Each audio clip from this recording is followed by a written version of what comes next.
Hello, আসসালামু আলাইকুম। The hidden রেসিপিতে আপনাদের সবাইকে স্বাগতম। আজকে আমার রেসিপি হচ্ছে সাগর পুডিং। সাগর পুডিং খেতে অসম্ভব মজাদার। প্লিজ একবার হলো ট্রাই করে দেখবেন। ফার্স্টে একটা পাত্রে আমরা হাফ কাপ সাবুদানা দিয়ে দিব। তারপর এখানে পানি দিয়ে দিব 15 মিনিটের জন্য।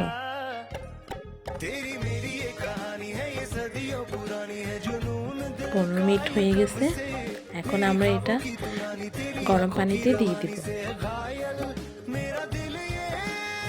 গরম পানিতে দিব যতক্ষণ এটা কালার চেঞ্জ না হয়ে যায়।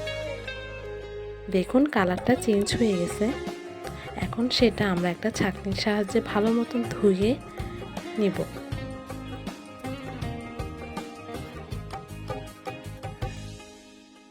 দেখুন ধুয়ে নিছি, কোনো আঠালো ভাব নেই। আঠালো ভাবগুলো ফালাই দিলাম। তারপরে 4টা ডিম নিব।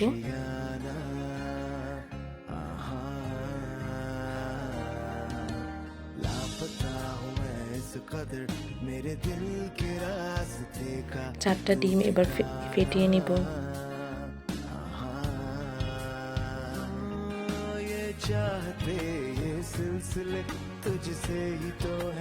তারপর স্বাদ মতো চিনি, গুঁড়ো দুধ 1 চামচ। তারপর ভালো মতো নাড়বো। ভালো মতো নাড়তে হবে যাতে কোনো নাচ না থাকে। তারপর দিয়ে দেবো ভ্যানিলা এসেন্স পরিমাণ মতো। না দিয়েও চলে, কিন্তু দিলে টেস্টটা ভালো হয়।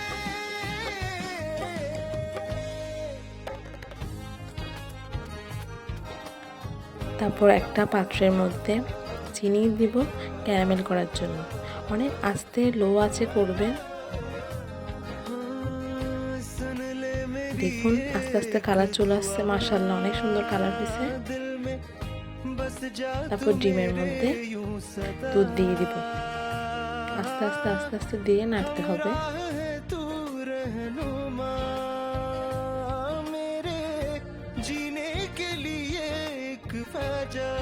আমি দুধটা কিন্তু আগে জাল করে নিয়েছি এবং ঠান্ডা করে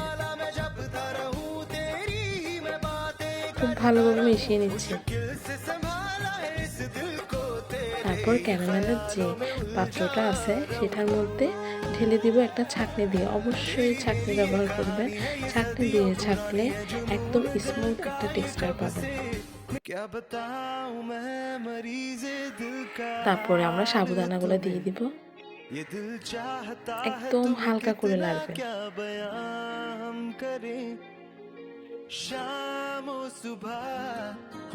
সবগুলা দিয়ে দিচ্ছি। একদম আলতো হাতে মিশাতে হবে। ভিডিওতে একটু লাগছে যে আমি অনেক জোরে মিশাচ্ছি, কিন্তু ঠিক সেরকম না।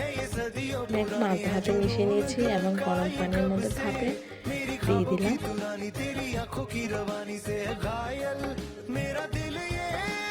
চলে আসছে 30 মিনিট পর।